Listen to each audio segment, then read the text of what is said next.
Puluhan orang yang mengatasnamakan Komite Rakyat Pemberantasan Korupsi menggelar aksi demo di Pengadilan Tindak Pidana Korupsi Surabaya. Mereka menuntut pengusutan kasus korupsi yang diduga melibatkan Bupati Blitar Heri Nugroho segera dituntaskan. Dan catatan tersebut sekaligus menjadi penutup perjumpaan kita selama 30 menit dalam Newsblog SBO. Pemirsa Anda juga bisa menyaksikan rangkaian berita ini melalui website kami di www.sbotv.com. Esok hari kami akan kembali untuk Anda dalam waktu dan saluran yang sama. Saya Mei Sumampo undur diri. Terima kasih dan sampai jumpa.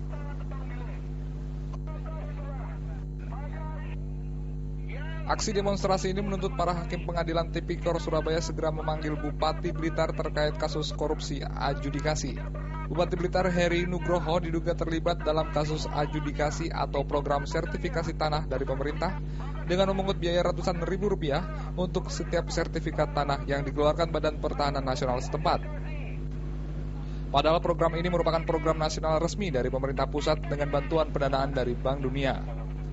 Heri sendiri diketahui mengeluarkan surat keputusan Bupati nomor 10 tahun 2006 yang menetapkan nominal Rp195.000 bagi warga yang ingin mengikuti program adjudikasi. Biaya ini disebutkan sebagai biaya administrasi atas layanan yang diberikan. Dari beberapa tersangka masa adjudikasi, ketika proses P21 itu langsung ditahan. Sudah ada 4 pejabat Kabupaten Blitar yang sudah masuk bui. Ya, diantaranya Kepala Kesbang 5 masuk bui, Camat Santon masuk bui, Karis bui, dan 4 kades yang masuk bui. Itu pun ketika P21 langsung ditahan.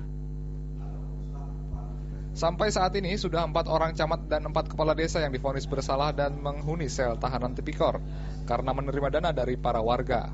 Kasus ini sendiri sejak tahun 2005 hingga tahun 2008. Heri sendiri belum pernah dipanggil oleh Majelis Hakim Tipikor untuk dimintai keterangan.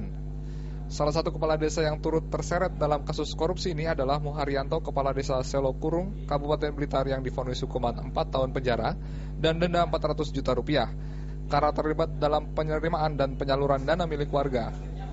Sang Kadis pun tidak menerima putusan hakim dan naik banding.